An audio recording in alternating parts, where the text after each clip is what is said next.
다 함께 묵도하심으로 2021년 6월 20일 주일 예배를 하나님께 드리시겠습니다.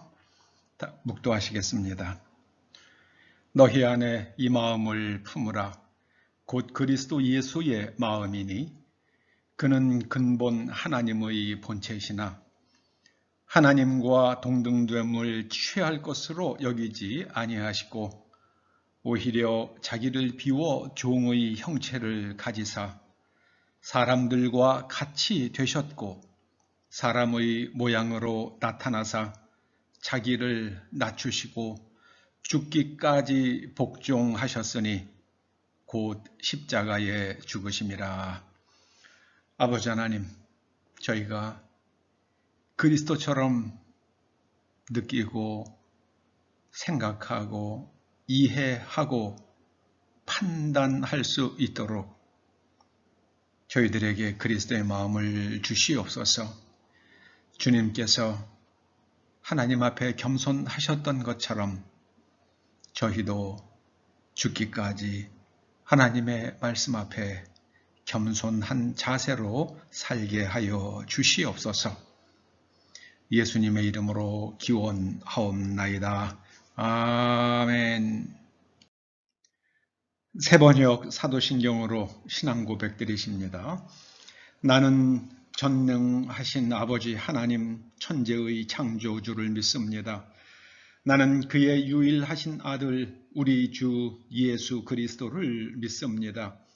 그는 성령으로 잉태되어 동정녀 마리아에게서 나시고 본디오 빌라도에게 고난을 받아 십자가에 못 박혀 죽으시고 장사된 지 사흘 만에 죽은 자 가운데서 다시 살아나셨으며 하늘에 오르시어 전능하신 아버지 하나님 우편에 앉아 계시다가 거기로부터 살아있는 자와 죽은 자를 심판하러 오십니다. 나는 성령을 믿으며 거룩한 공교회와 성도의 교제와 죄를 용서받는 것과 몸의 부활과 영생을 믿습니다. 아멘. 14장 찬송하십니다. 14장입니다. 주리 하나님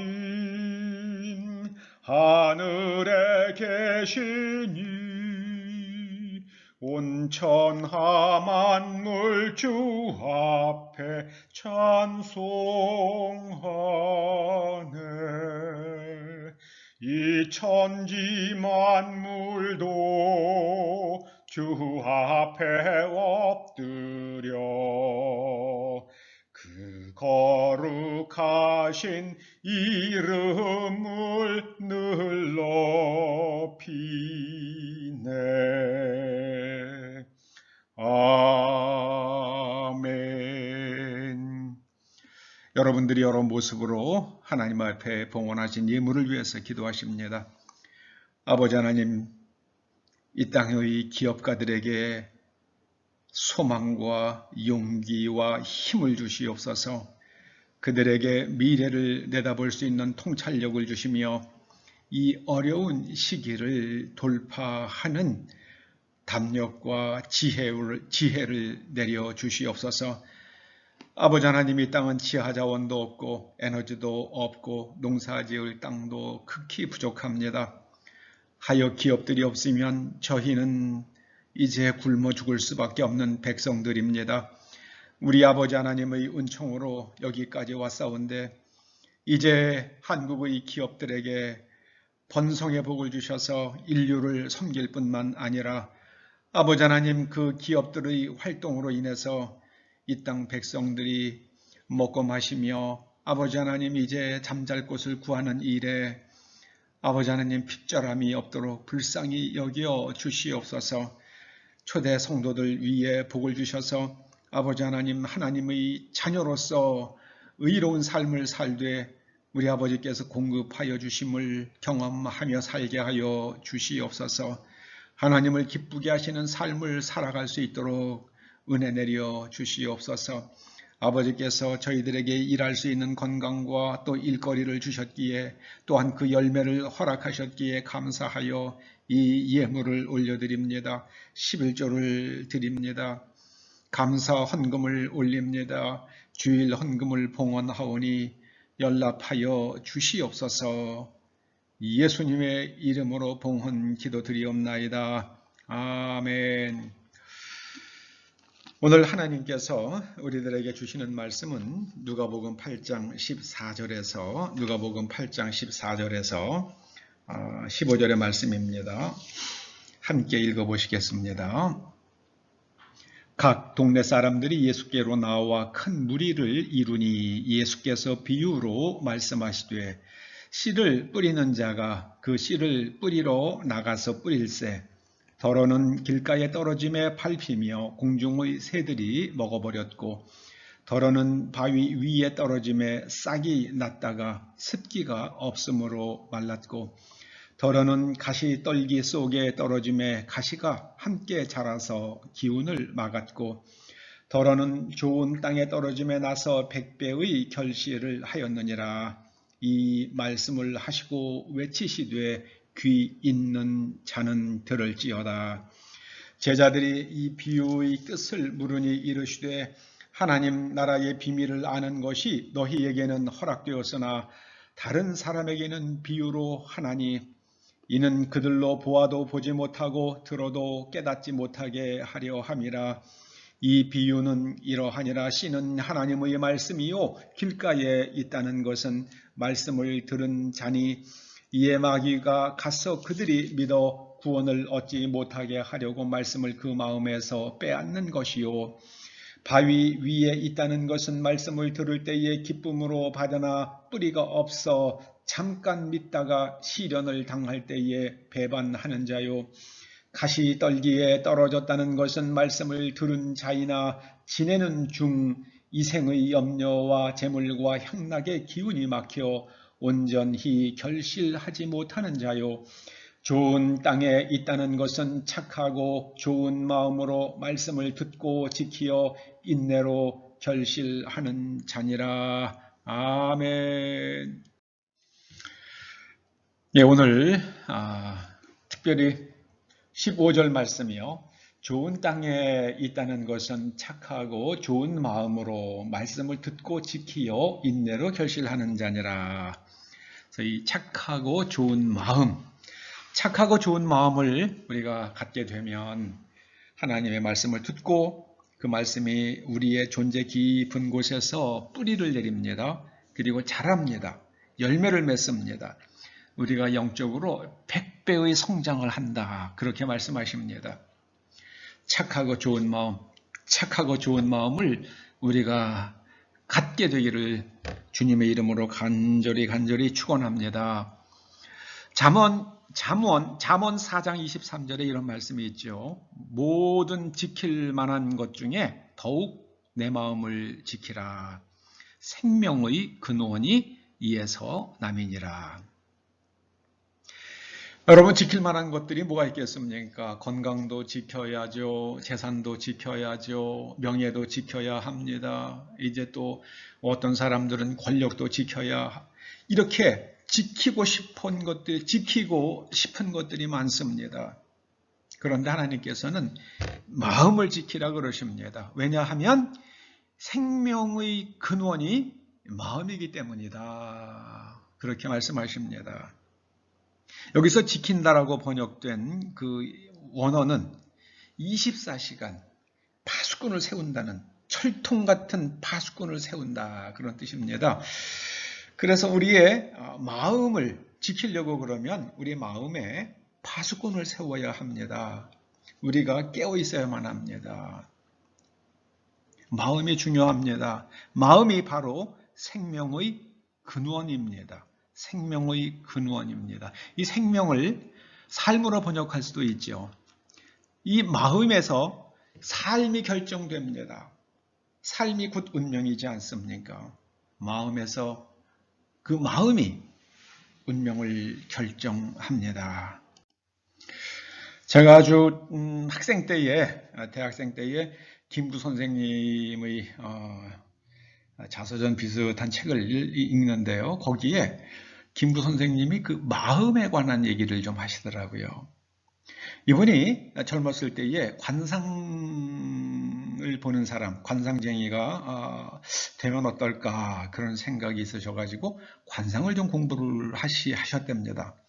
근데 관상을 책을 쭉 공부를 해가면서 거울에 비치는 당신의 관상을 보니까 이게 관상이 너무 좋지 않더래요. 그래서 낙담이 됐습니다. 그래도 일단 시작한 공부니까 끝까지 책을 읽어 내려가는데 공부를 해가는데요. 맨 마지막에 그런 글귀가 나오더랍니다. 이런 글귀가 나오더랍니다. 수상이 불여 관상이요, 관상이 불여 심상이라. 수상이란 것은 손금이죠. 손금이 관상만 못하고 아무리 관상이 좋아도 심상만 못하다. 그러니까 제일 중요한 게 심상이라는 말씀이죠. 여러분, 이 심상을 우리가 지난주 말씀에 비추어 본다 그러면은 그게 캐롤 드웨크 박사가 말하는 마인드셋이죠. 마인드셋. 어떠한 마음을 가질 거냐. 캐롤 드웨크 박사는 성공하는 사람들과 실패하는 사람들을 면밀히 관찰했더니 이 마음의 태도, 마인드셋이 둘로 구분이 되더랍니다. 하나는 fixed mindset, 아주 고착된 마음. 한번 딱 픽스가 되면 안 바뀌잖아요. 이 fixed mindset을 가지고 있는 사람과 growth mindset, 성장 마인드를 가지고 있는 사람으로 구분되더랍니다. fixed mindset을 가지고 있으면 아주 이게 바로 생명을 아주 그냥 소멸시킵니다. 대표적인 사람이 가인이죠. 가인은 정말 그 픽스드 마인드셋을 가지고 있었던 사람입니다. 하나님께서 가인의 제사를 받지 않으셨습니다. 그러면 내가 무엇인가 잘못이 있는가 보다. 재물에 잘못이 있던, 제사하는 방법에 잘못이 있던, 제사하는 자신의 마음에 잘못이 있던, 제사를 지내지 않는 그 다른 삶에 잘못이 있던 무엇인가 문제가 있으니까 하나님께서 나의 제사를 받지 않으셨구나. 그럼 다음번에는 하나님께서 기뻐하시는 제사를 드리면 되겠다. 하나님께서 아벨의 제물을 받으셨네. 그러면 아벨에게 가서 어떻게 살았고 어떤 제물을 준비했고 어떤 마음으로 제사를 드렸는지 물어보고 내가 배워서 나도 하나님으로부터 인정받는 제사를 드려야겠다. 이렇게 마인드를 가졌으면 그게 바로 그로스 마인드셋이죠. 내가 이번에는 잘못했지만 다음번에는 하나님께서 기뻐 받으시는 제사를 드려야겠다. 이 픽스드 마인드셋, 고착된 마인드셋을 가지고 있는 사람들은 실패하더라는 겁니다. 인생을 망치더라는 거예요. 참 우리가 깊이 한번 생각해 봐야 될 그런 연구 결과입니다. 여러분의 마음은 어떠십니까? 철학 교수셨던 김영석 교수님이 수년 전에 100세를 살아보니 그런 책을 쓰셨죠. 그분 그 책 속에 이런 일화가 써 있더라고요.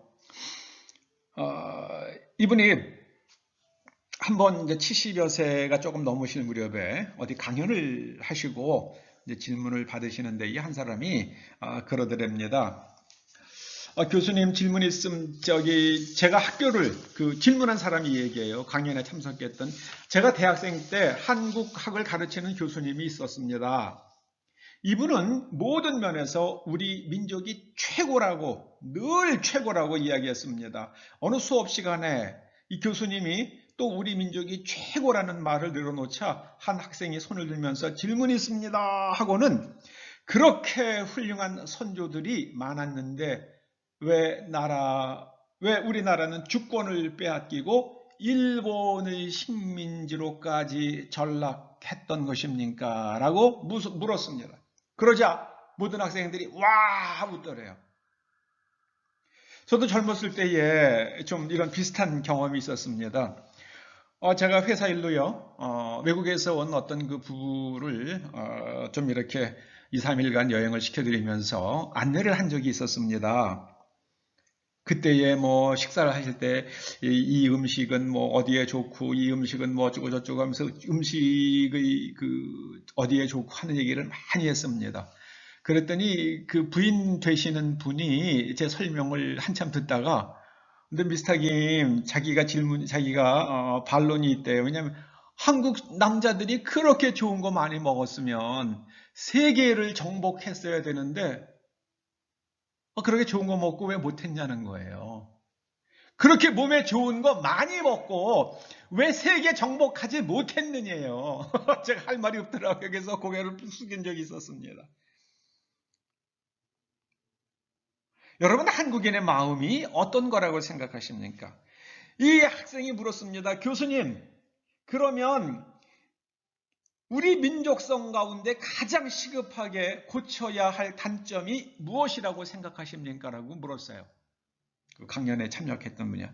고쳐야 할 단점, 가장 시급하게. 그때 김영석 교수님께서 머뭇거리지 않으시고 그냥 즉답하신 게요. 그건 여러 가지가 있겠지만 시급한 것은 절대주의적 사고방식을 뒷받침하는 흑백 논리일 겁니다. 이 한국 사람 흑백 논리가 있어요. 그러면서 김 교수님이 흑과 백에 대해서 재밌게 설명을 하시더라고요. 이 세상에 진짜 백, 진짜 흑은 없다는 거예요. 이게 원색이라는 게 있죠. 원색, 색깔 중에 빨로파가 삼원색이라고 하죠. 거기에 초록까지 더하면 사원색입니다. 그런데 이 원색들이 아주 점점 밝기가 흐려지면은 그게 흰색이 되고, 그리고 밝기가 점점 어두워지면 그게 다 합쳐졌을 때에 검은색이 된다는 겁니다. 그러나 절대 흰색, 절대 백색, 절대 흑색은 없다는 겁니다. 우리가 알고 있는, 우리가 여태까지 경험한 모든 흰색, 모든 검은색은 모두가 다 절대 백색과 절대 흑색 중간에 있는 좀 더 흑색에 가까운 회색, 좀 더 백색에 가까운 회색일 뿐이라는 거예요. 이 한국 사람들이 고쳐야 될 것은 이 흑백 논리다. 이거는 나빠, 이거는 좋아. 그거보다는요, 이거는 이러이러한 장점이 있고, 요거는 이러이러한 단점이 있다. 제가 안타까워하는 게 우리나라 정부에서 하고 있는 지금 탈원전 정책과 무슨 4대강 무슨 수중보를 없애겠다는 거예요. 그거 다 돈 들여서 만들었잖아요. 그 문제점도 있죠. 그런 문제점을 막아가면서, 보완해가면서, 기왕에 투자해 놓은 것은 본전 뽑아야죠. 그걸 왜 다 때려 부십니까? 수십조 들여서 만들어 놓은 수중보, 단점도 있고 그럴 겁니다. 세상에 인간이 하는 일은 다 단점이 있어요. 다 문제점이 있습니다. 그러나 무엇인가를 얻으려고 그러면은 무엇인가를 잃어버려야 돼. 무엇인가를 포기해야 되는 게 있는 거예요. 그 수십조가 들어간 수중보를 그것도 1,000억 가까운 돈, 800억을 들여서 헐겠다고 그럽니다. 그 800억 좀 어려운 사람 도와주면 얼마나 좋아요. 그걸 가지고 왜 흑백 논리 가지고 그 800억을 갖다 쏟아붓고 7천억 들인 원전을 왜 때려보시냐고요. 그거 원전을 새로 짓지 말자. 그거까지 가면은 제가 그거는 그런데 기왕에 7천억 들여가지고 개보수 다 해놨는데요. 앞으로 20년, 30년 더 쓸 수 있게 해놓은 걸 갖다가 그걸 왜 철거합니까? 이게 흑백 논리예요. 이게 흑백 논리입니다. 이거를 고쳐야 된다고 김영수 교수님이 그렇게 답변을 하셨대요. 저는 굉장히 놀라운 통찰이라고 생각을 합니다. 그런데 흑백 논리의 출발점이 무엇인가? 이게 주자의 성리학입니다. 주자의 성리학은 유가의 한 분파일 뿐이에요. 그런데 우리나라에서는 유교 그러면은 유학 그러면은 무조건 주자의 성리학밖에 없어요. 그 성리학의 우리나라에서 대가가 누굽니까? 우암 송시열이잖아요. 우리나라에서는 공자는 공씨라서 공자라고 부르잖아요. 그 맹자는 맹씨라서 맹자라고 부르잖아요. 그런데 우암 송시열을 갖다가 한국에서는 송자라고 불러요. 그래서 송자 전집 이런 걸로 만들었습니다.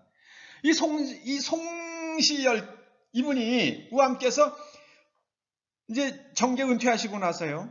공직에서 은퇴하고 나서 충북 괴산에 있는 황양동이라는 동네로 가서 사시는데 이분이 그 황양동이라는 곳이 황양목, 우리나라에 소나무 크고 좋은 나무 있잖아. 대들보로 쓰는 그 소나무 좋은 거요. 그거를 여러 명칭으로 불러요. 금강송이라고 부르기도 하고 황양목이라고 부르기도 하고 또 어떤 사람은 천양목이라고 부르기도 해요.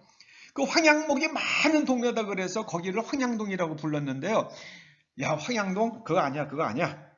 여기서 내가 성리학을 가르칠 건데 여기는 그래가지고 이 중화 사상을 높일 거야. 중화 사상의 화를 양할 거야. 그래서 이름을 갖다가 그 동네를 화양동이라고 부르게 됐고 거기 서원을 세운 게 화양동 서원을 세웠는데요. 그것까지는 뭐 오케이. 그런데 우암 송시열께서 하셨는지 아니면 그 후학들이 했는지는 모르지만은 거기에요. 임진왜란 때에 군사를 파견해준 그 신종을 갖다가 만력제라고 불렀거든요. 예, 만력제. 그 만력제 신종의 사당을 지었어요. 우리는 오직 중화야. 이 동네 이름은 화양동이야.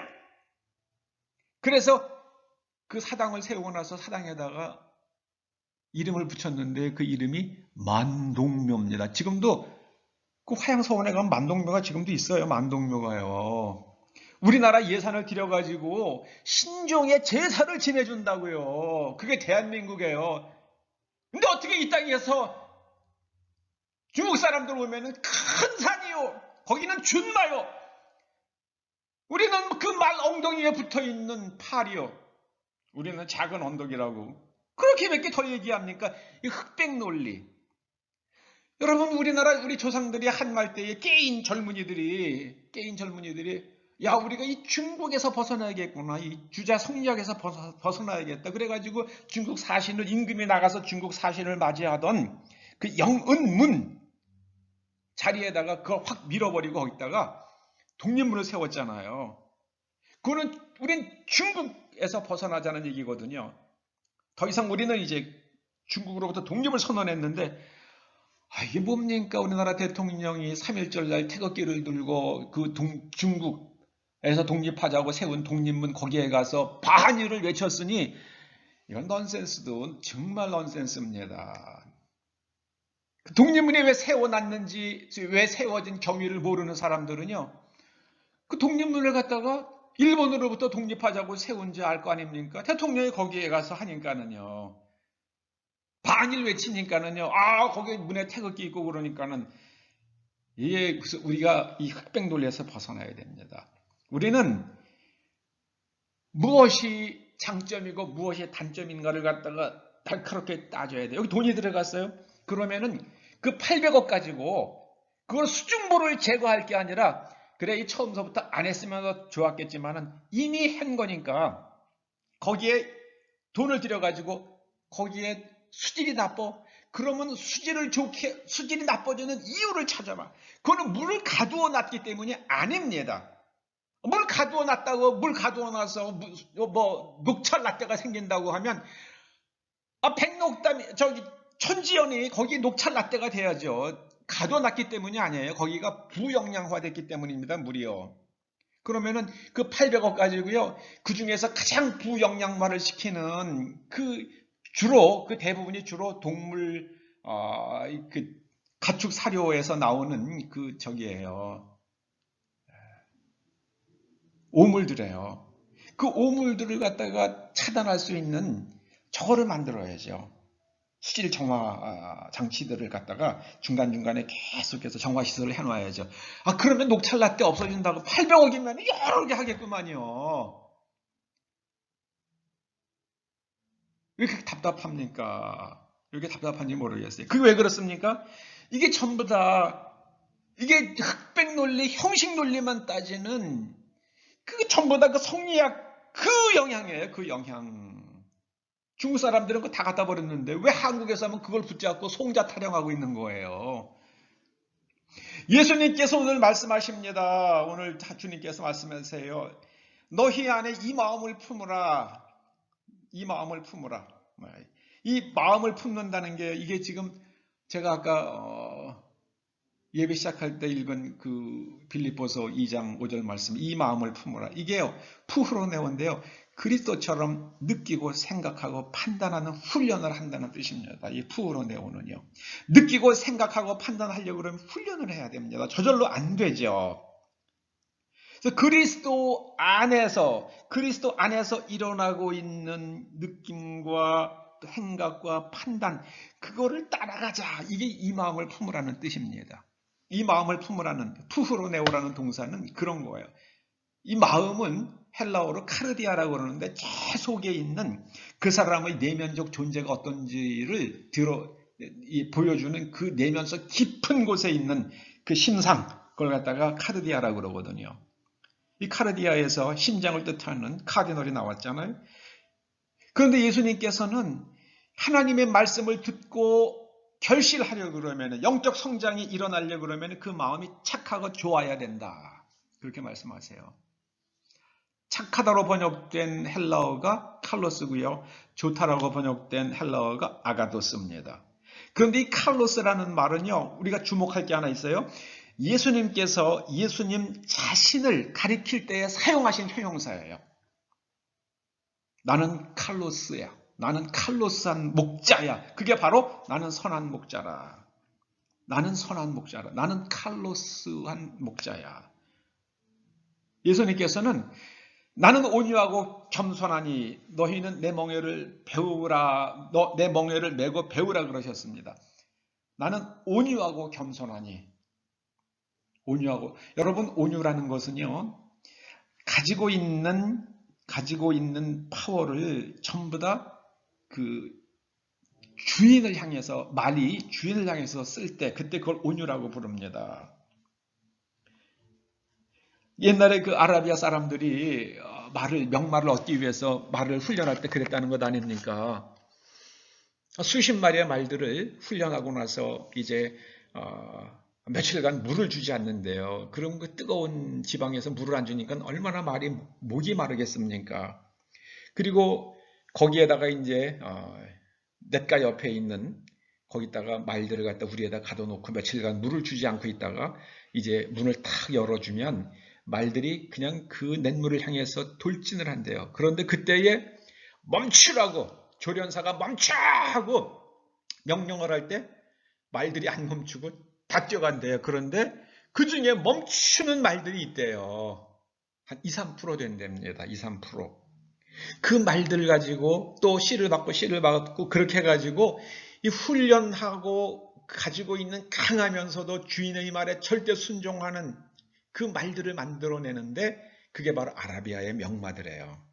이걸 가지고 경주마를 쓰면은요, 이 경주마가 기수가 달리라고 착착 채찍을 때리면은요, 죽으리면 심장이 터지게 달린대요. 어떤 말들은 뛰다가 뼈가 부러진대요. 여러분, 말뼈가 얼마나 단단합니까? 그런데 근육이 파열이 되고 말뼈가, 자기 다리뼈가 부러지도록 달리는 게 그게 바로 아라비아 말들이래요. 이게 참 온유하다는 건 그런 겁니다. 주인의 명령에 순종하기 위해서 가지고 있는 힘을 다 쓰는 게요. 주인한테 절대로. 그리고 하나님의 말씀 앞에서 가장 무릎 꿇는 거예요. 이 겸손이란 흙처럼 되는 거거든요. 그거를 예수님께서 나는 내가 가지고 있는 모든 리소스를 다 하나님 명령에 순종하고 하나님을 위해서 사용하며 나는 하나님의 말씀 앞에서 흙처럼 낮아졌다.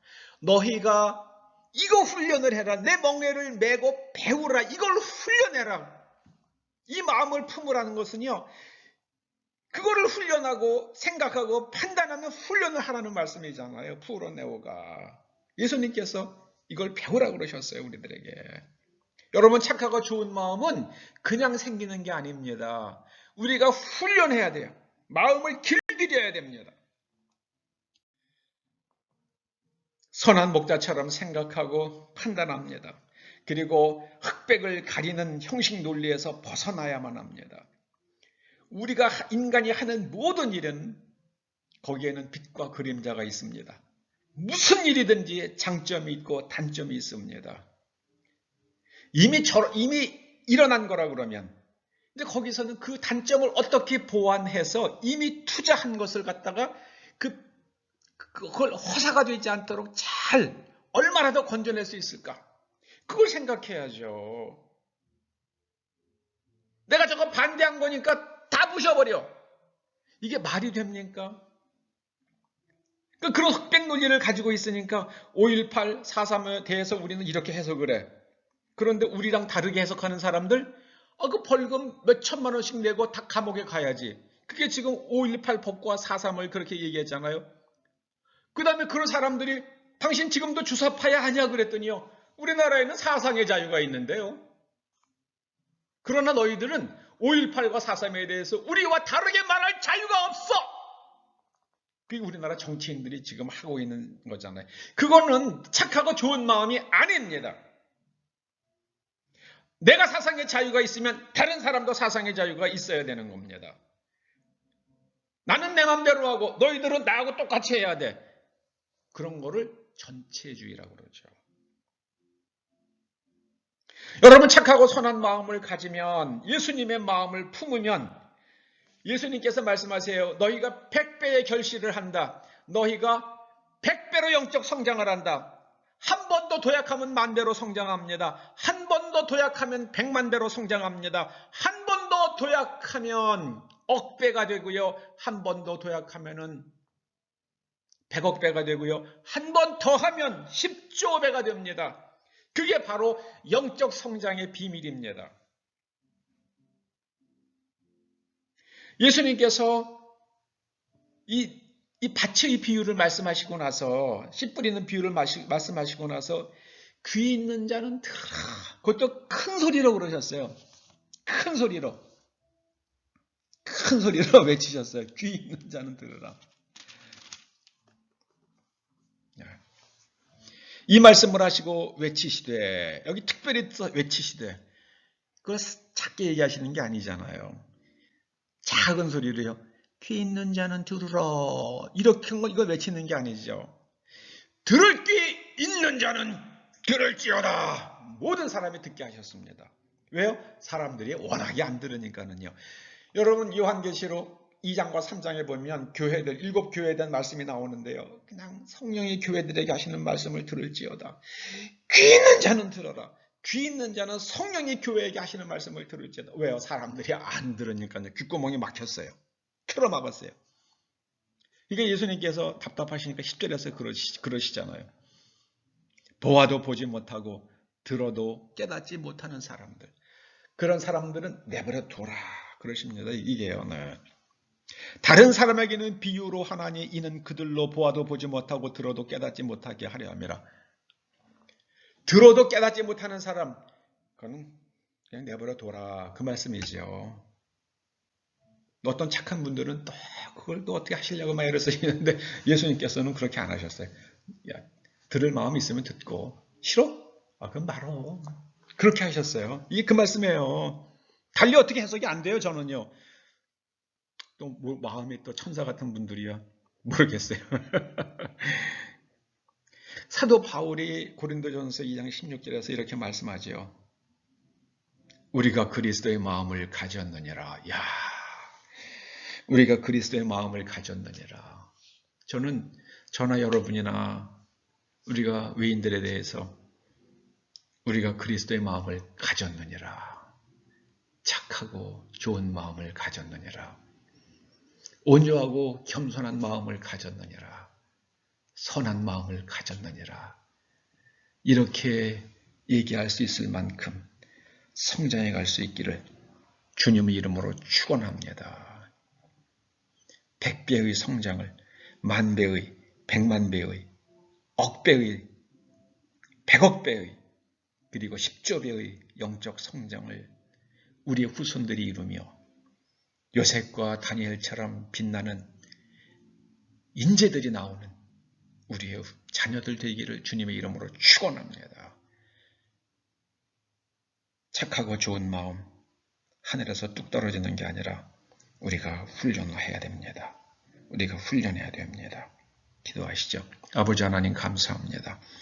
우리가 착하고 좋은 마음을 가져서 하나님의 말씀을 들을 때마다 그 말씀이 우리 속에서 100배로 성장하고 결실할 수 있도록 그렇게 그리스도의 장성하신 분량까지 우리가 자라갈 수 있도록 기름 부어 주시옵소서. 예수님의 이름으로 기도드립니다. 아멘. 아멘. 예, 광고는요, 다른 특별한 말씀은 없고요. 여러분들 기도로 제가 지난 월요일에 왼쪽 눈 백내장 수술 잘 했고요. 또 내일 오른쪽 눈 수술 받으러 갑니다. 수술 잘 되고 눈이 밝아져서 책들 읽고 또 글 쓰는 데에 불편함이 없도록 기도해 주시면 감사하겠습니다. 우리가 397장 1절 찬송하시고 오늘 예배를 마치시겠습니다. 주 사랑 안에 살면 두려움 없으며 그 사랑 변함 없어 늘 마음 편하다. 저 폭풍 몰아쳐서 내 마음 떨려도 주 나의 곁에 계셔 겁낼 것 없어라. 아멘. 이제는 우리 주 예수 그리스도의 은혜와 우리 아버지 하나님의 그 크신 사랑과 성령님의 감화, 감동, 인도하시며 착하고 좋은 마음을 갖도록 도와주심이 이제 일평생토록 마음을 훈련하여 착하고 좋은 마음으로 날마다 영적으로 성장하기를 갈망하며 소원하며 결단하며 돌아가는 초대 성도들과 그 자녀들과 가정과 일터와 사업장과 손으로 하는 모든 일과 이 교회와 이 민족 위에 그리고 이 나라의 동맹국인 미국 국민들 위에 이제로부터 영원토록 함께 하시옵기를 간절히 축원하옵나이다. 아멘.